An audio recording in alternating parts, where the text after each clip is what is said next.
नमस्कार विद्यार्थी मित्रों। आज धोरण 9 विषय हिंदी अंतर्गत गद्य नंबर 6 मेरी बीमारी श्यामा ने दी। उसका शुरुआत का जो प्रारंभ का जो विषय है वह हमने अगाऊ के रूप में देखा है। आज हम उसका आगे अध्ययन करेंगे, लेकिन उसके पहले आप सभी अपना हिंदी का पाठ्य पुस्तक निकालें। गद्य नंबर 6 मेरी बीमारी श्यामा ने दी। उसकी हम जो प्रारंभिक चर्चा करें तो उनके लेखक जो है वह हरिवंश बच्चन ने अपनी आत्मकथा क्या बोलूं क्या याद कर उसी का यह अंश है। प्रारंभ में लेखक ने अपनी बीमारी के बारे में अपने विचार प्रकट किए। लेखक कहते हैं कि मैं अपनी बीमारी को बिगाड़ने वाला नहीं। बीमारी में क्या ज्यादा होता है, बुखार, सर्दी, खांसी, ज्वर, वह कितने दिन तक टिकता है? 2 दिन 4 दिन, वह बखूबी अपने आप चला जाता है। लेकिन उसके बाद लेखक ने बीमारी के प्रति यह जो है वह अपना मंतव्य दिया है। वह कहते हैं मैं जब बीमार होता हूँ तब अधिक ज़्यादा अपने शरीर के साथ काम लेता हूँ, जिससे मुझे और भी ज़्यादा ताकत मिलती है। वह बीमारी के लिए सहायक बन रहती है। उन्होंने एक नामांकित जो कवि है वह है नामांकित कवि की जो एक कहावत है विश्राम तिवारी जी की, कहते हैं कि मार के पीछे भूत भागे।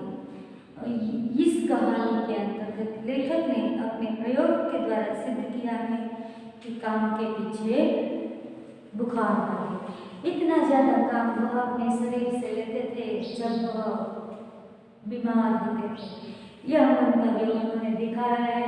लेकिन इस बाहर की जो लेखक की बीमारी है वह बीमारी कुछ दिनों तक चलती है और उसका जो है अंत में बीमारी का निदान होता है। उनकी जो प्रथम पत्नी है श्यामा, वह बच्चन जी से कहती है, वह अपना ब्रह्मास्त्र छोड़ती है, कहती है कि आप डॉक्टर बीके मुखर्जी को अपना शरीर दिखाइए, उन्हीं से परीक्षा कीजिए कि आपका यह रोग कौन सा है, उनका निदान करवाइए। तब ये ब्रह्मास्त्र लेकर टोल मटोल उटपटंग जवाब दे देते हैं। लेकिन श्यामा कहती है जब तक आप अपनी बीमारी नहीं दिखाओगे तब तक मैं अन्न का एक निवाला नहीं खाऊंगी। तब लेकर डॉक्टर बीके के पास जाते हैं और डॉक्टर बीके मुखर्जी जो है उन्हें टीबी का संदेह लगता है। तब लेखक जो है वह अपने विचार जो है स्वयं ही प्रकट करते हैं। वह कहते हैं क्या यह मेरी मुक्ति का परवाना लेकर आया है, मेरी मौत का परवाना लेकर आया है? बस मुझे इतना ही श्रम करना था, मुझे इतना ही गीत गुनगुनाना था।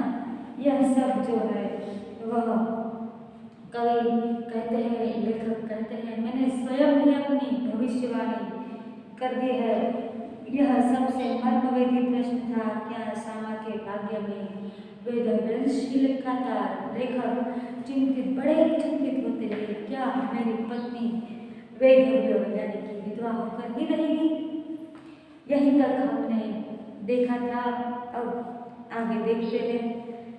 मरने से मुझे डर नहीं था, वह मुझे कठिन भी नहीं लगा। लेखक कहते हैं कि हाँ, जो व्यक्ति इस सृष्टि पर आता है उसे झरना जरूरी होता है, उसे मुझे कोई कठिन नहीं लगा। लेकिन कठिन यह लगा कि जीने से पहले मरने के पहले जो जीने का समय था वह ज़्यादा कठिन लगता है।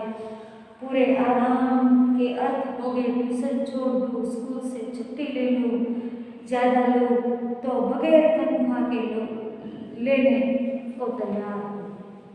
फिर घर का खर्च कैसे चलेगा? लेखक सोचते हैं कि हाँ मुझे मरना है, ठीक है, एक बार मनुष्य को मरना ही है, उससे मुझे डर नहीं, लेकिन मरने से पहले ये जो मर के जीने का है वह बहुत कठिन लगता है।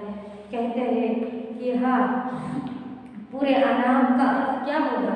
लेखक को जो डॉक्टर ने आराम करने को कहा है वह आराम का अर्थ करते हैं ट्यूशन छोड़ दो, स्कूल से छुट्टी ले लो, ज़्यादा लो तो बगैर तनख्वाह के लेने को भी तैयार हो।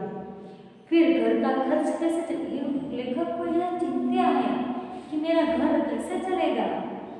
शालिग्राम जो है वह बच्चन जी जो है उनका छोटा भाई है शालिग्राम।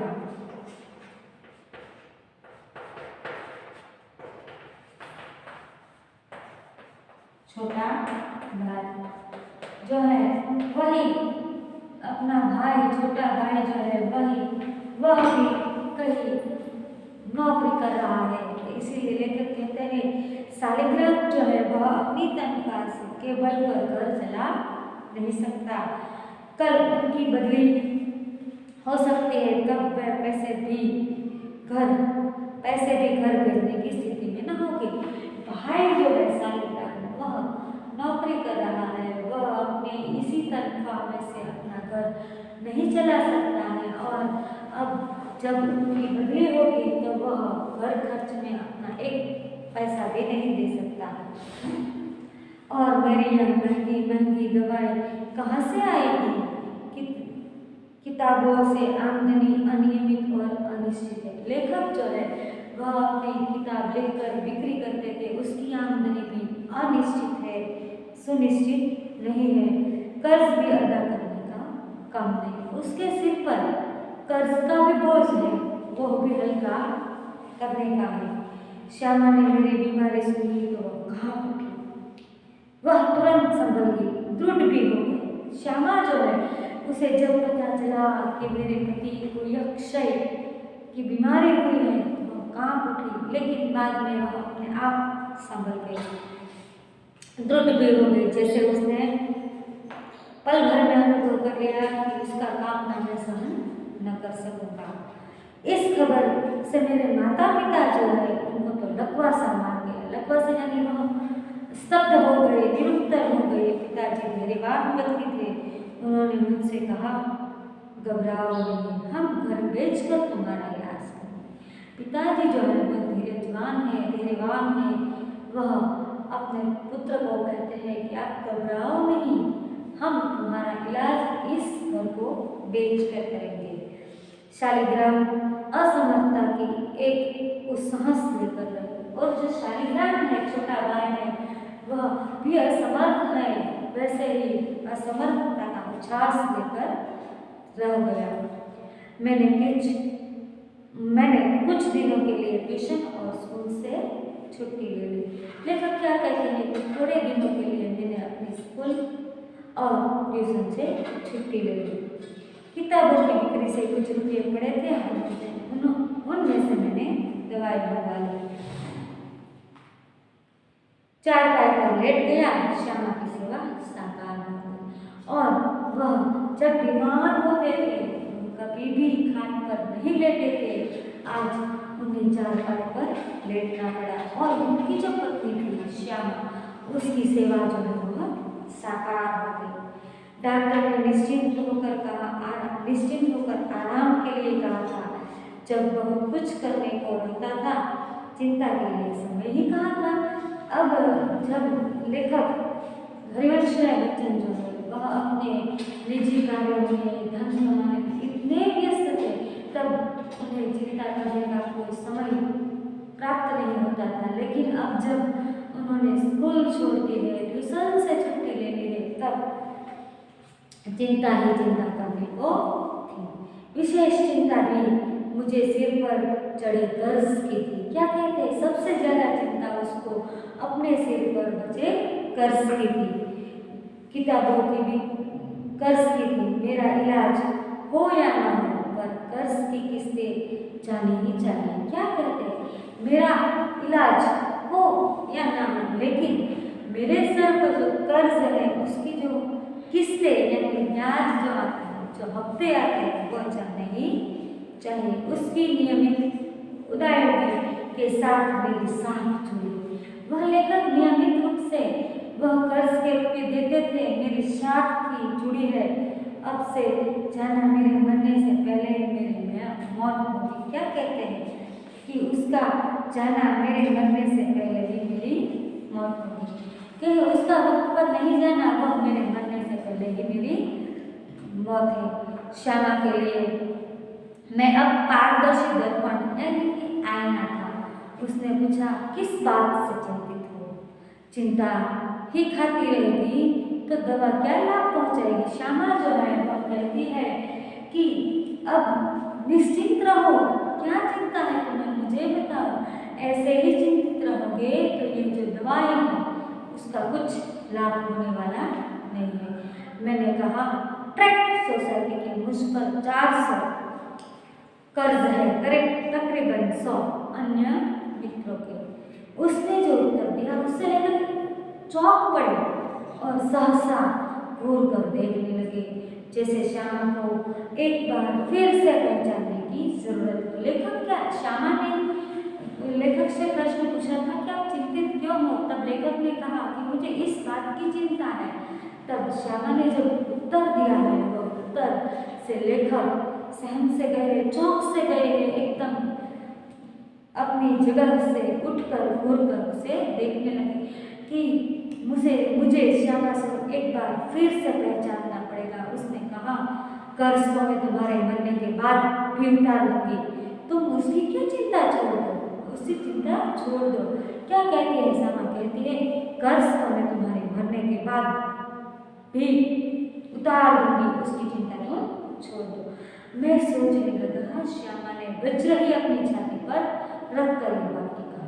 क्या? वज्र यानी कि कठोर पत्थर जो है वह पत्थर दिल हम कहते हैं। लेखक कहते हैं कि श्यामा ने जो यह विधान बोला है, यह विधान उसने अपने आप वज्र की छाती रखकर कहा होगा, मुझे चिंता मुक्त रखने के लिए। वह क्या कर सकती थी? यही कर सकती थी, मरने के लिए जो मैंने अपने आप को छोड़ दिया था। मरने के लिए लेखक अब यही सोचते हैं कि मैं कुछ दिनों का ही मेहमान हूँ, अब मैं ज़्यादा जी नहीं सकता। इसीलिए लेखक ने अपने आप को मरने के लिए छोड़ दिया था। वह मुझे एकदम गलत लगा और लेखक ने जो यह कार्य किया था वह एकदम उसे गलत लगा। मुझे अपने लिए नहीं तो श्यामा के लिए जीने का संघर्ष करना चाहिए। लेखक क्या कहते हैं, अब मैं अपने आप के लिए नहीं जीना चाहता हूँ, लेकिन ये जो श्यामा है उसके लिए मुझे जीने के लिए संघर्ष करना पड़ेगा। श्यामा के लिए मैंने जीवन में कुछ नहीं किया, कभी करने के योग्य ही नहीं था। लेखक कहते हैं कि ये जो हमारा दाम्पत्य जीवन है, वो दाम्पत्य जीवन में मैंने श्यामा के लिए कुछ किया ही नहीं। अब यदि मैं उसे ऐसी स्थिति में छोड़ जाऊं कि वह मेरे मरने पर मेरा कर्ज उतारने की चिंता करे, तो मुझसा जघन्य अपराधी कौन रहेगा? क्या कहते हैं, अब मैं श्यामा को ऐसी परिस्थिति में छोड़कर मैं नहीं जा सकता कि मेरे जाने के बाद मेरा जो कर्ज है वह उतारने के लिए चिंतित हो। ये इससे ऐसा मुझसा अपराधी दूसरा कोई नहीं होगा। मैं श्यामा के लिए चिंता नहीं छोड़ जाऊंगा, जीने का रास्ता खोजूंगा। और लेखक जो है वह दृढ़ संकल्प करते हैं कि मैं अपनी पत्नी को ऐसी ही परिस्थिति में छोड़कर नहीं जाऊंगा और उसमें से कुछ रास्ता खोजूंगा, जीकर अपनी चिंताएं समाप्त करूंगा।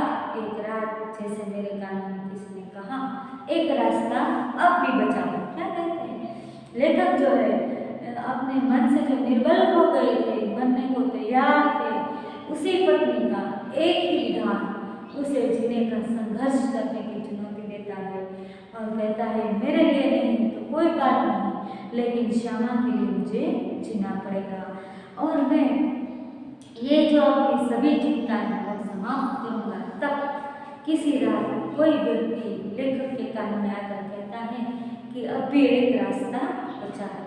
15 दिन के ही इलाज में अपना बटुआ खाली हो गया। अब जो है इस रोग का जो निदान है वह बहुत ही महंगा है।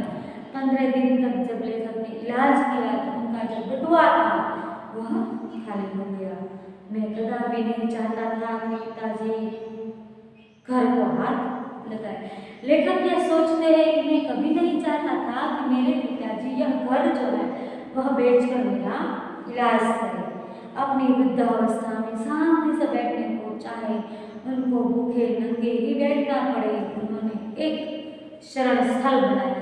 क्या है जो हम कहते हैं कि घर, हमारे यहाँ कहावत है कि धरती का चेहरा जो है वो घर है।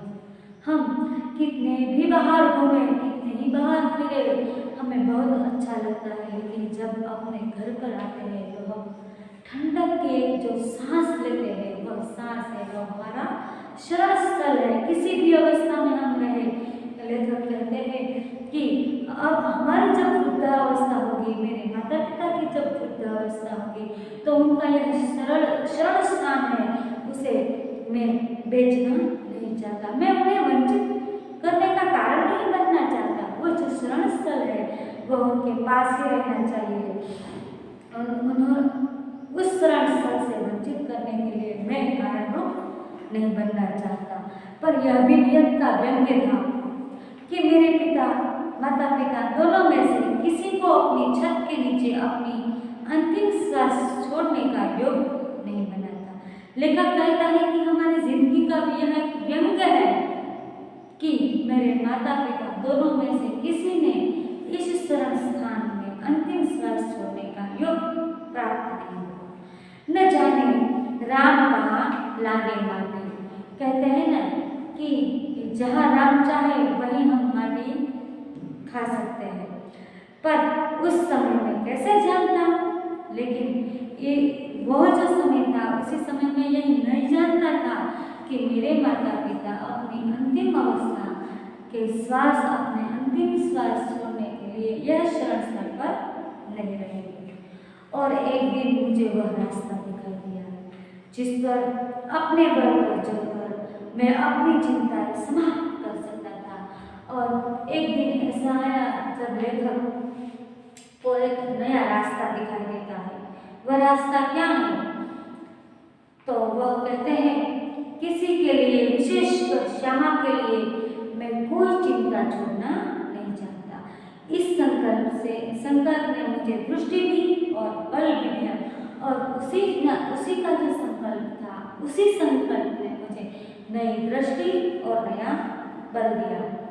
मैंने डॉक्टर बीके मुखर्जी के पास जाकर कहा, डॉक्टर साहब, आपका इलाज बहुत महंगा है, मेरे पास आपके इलाज के लिए पैसे नहीं।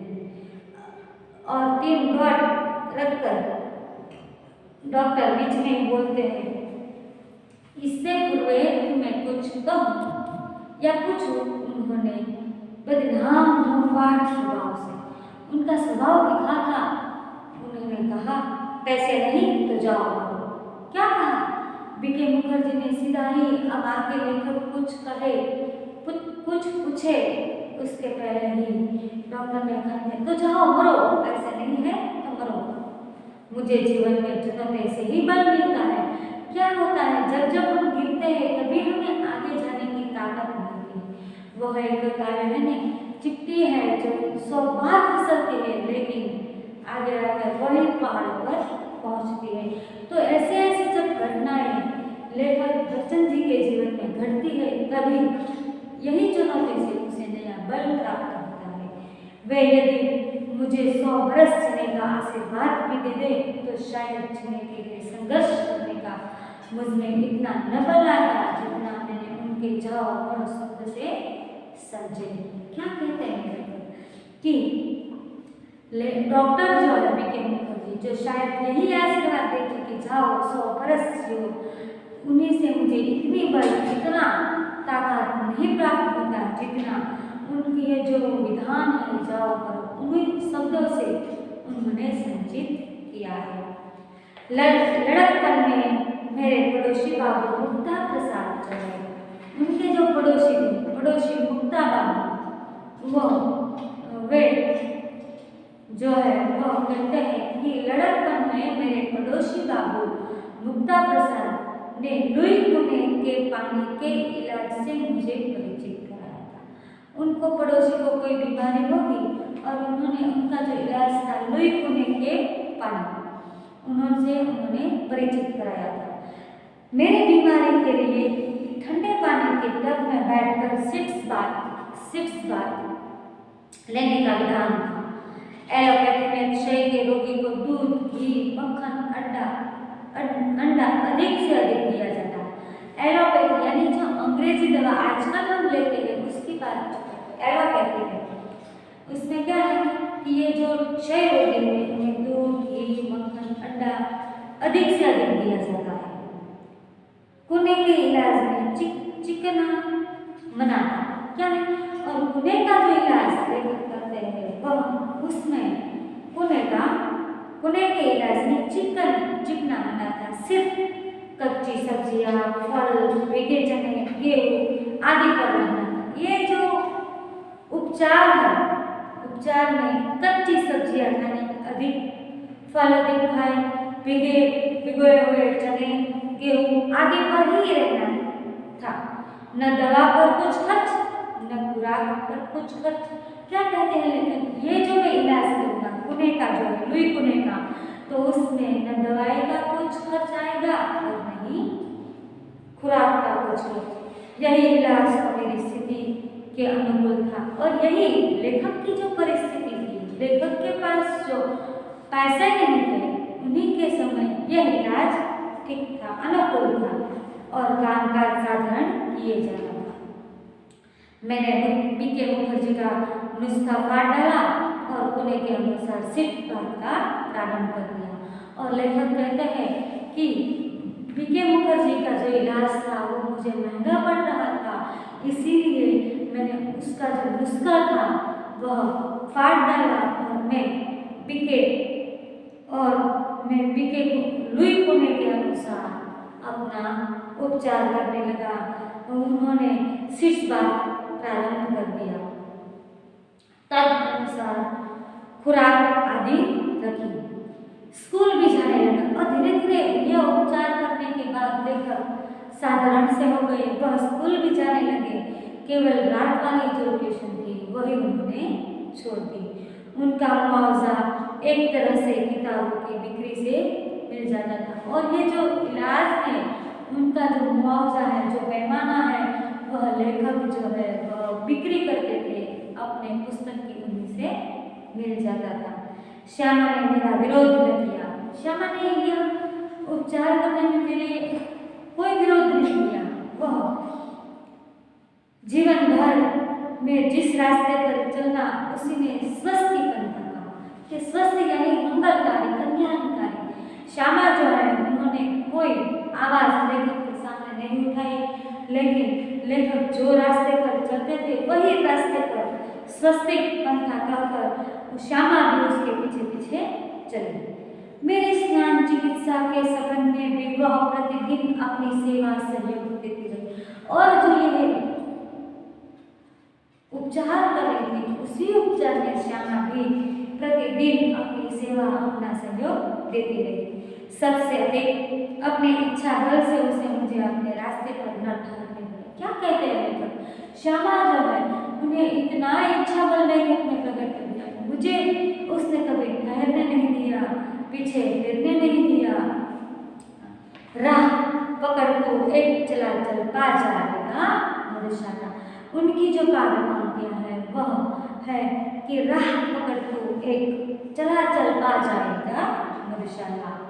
लेकिन अपने अड़िग इच्छा बल से उसने जो सबसे बड़ा सहयोग दिया और जो सबसे बड़ा चमत्कार किया वह यह था कि जितने दिन मेरा इलाज चला उसने अपने सारे रोगों, श्यामा भी बीमार ही रहती थी, उसने कभी बुखार के बिना अपना जीवन देखा ही नहीं, लेकिन जब से उनके पति को यह बीमारी लागू पड़ी है तब से श्यामा ने अपने जो सारे रोग थे वो सारे रोग को जैसे किल दिया और कभी एक उंगली दुखने की भी शिकायत नहीं की। श्यामा जो है वह सदैव बीमार रहती थी, वैसी श्यामा अपने पति की सेवा में इतनी जुट गई है कि उसने अपने सारे रोगों को गिरा दिया, शिकायत भी नहीं की। शायद उसके प्रति इस निश्चिंतता ने मुझे अपने लोगों से लड़ने का जितना बल दिया उतना किसी चीज ने दिया नहीं। लेकिन क्या कहते हैं? कहते हैं कि श्यामा ने जो अपने रोगों से खिल दिया है, वही शक्ति, वही ताकत मुझे अपने रोगों से लड़ने का बल देती है। इस आत्मनियंत्रण, आत्मनिग्रह, आत्मनियंत्रण यानी कि आत्मा का अंकुश श्यामा जो है वह स्वयं से भी है, वह आत्मनिग्रही है, अपने आप पर ही अंकुश रखने वाली है। अपना इच्छा बल हठ योग की समझ में नहीं आता, उसे क्या नाम जो है उनके गुण है, लेखक कहते हैं कि इनको मैं क्या नाम दूं, समझ में नहीं आता क्या नाम दूं। बड़ी महंगी कीमत उसे चुकानी पड़ी। श्यामा ने जो है वह बहुत ही बड़ी कीमत चुकाई है। अपने क्षय स्वर से पूर्णतया मुक्त हो जिस दिन मैंने सामान्य भोजन किया, अब श्यामा को है वह सबसे बड़ी कीमत यह चुकानी पड़ी कि लेखक यानी कि हरिवंश राय बच्चन ने जब अपने ज्वर यानी कि ताव और क्षय यानी कि विधि से पूर्णतया मुक्त, संपूर्ण मुक्त होकर जिस दिन सामान्य व्यक्ति जैसे भोजन लेता है वैसा भोजन लिया, तब 15 अप्रैल 1936 ठीक उसी दिन 4 पैर गिरे। जब लेखक स्वस्थ हो गए, पूर्णतः क्षय से मुक्त हो गए, तब कौन सा दिन था? तो कहते हैं 15 अप्रैल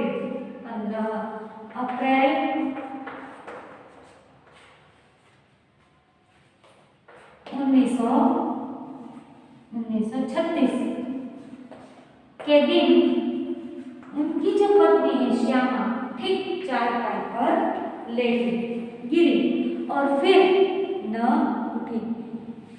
216 लेखक क्या कहते हैं? 216 दिन बराबर 216 दिनों तक बराबर रोगशैया पर पड़े रहने के बाद, रोगी रहने के बाद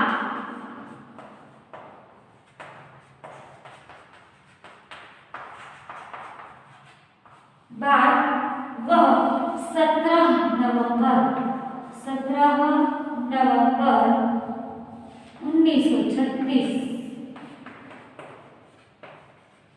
17 नवंबर 1936 ये जो है लेखक ने जब अपने सामान्य व्यक्ति जैसा भोजन लेना शुरू किया, जब उन्होंने क्षय स्वर से पूर्णतया मुक्त हो गए और सामान्य भोजन किया, तब 15 अप्रैल 1936 के दिन श्यामा जो है उनकी पत्नी वह 4 पैर पर गिरी।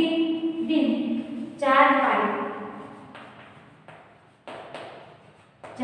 पर पड़ी और 216 दिन वह अपने शरीर को रोगी रखे हुए पड़ी रही और उनके बाद 216 दिनों के बाद 17 नवंबर 1936 के दिन उन्होंने अपना शरीर छोड़ दिया।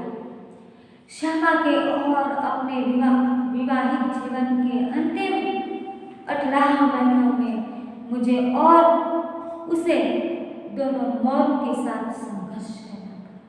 लेखक क्या कहते हैं? कहते हैं कि उसने जब अपना शरीर छोड़ा, वह श्यामा के प्रति उनका जो विवाहित जीवन था वह अंतिम 18 महीनों में मुझे और उसे यानी लेखक हरिवंश राय बच्चन और श्यामा दोनों ने मौत का संघर्ष करना पड़ा।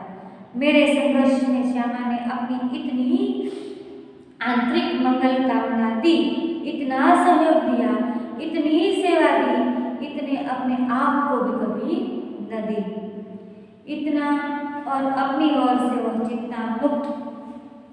चिंता विमुक्त रखा कि मैं उस संघर्ष में विजयी हुआ, पर उसके संघर्ष में बहुत मैंने अपनी शुभकामनाएं दी, सहयोग दिया, बहुत सेवा दी, बहुत अपने को दिया, पर वह पराजित हो।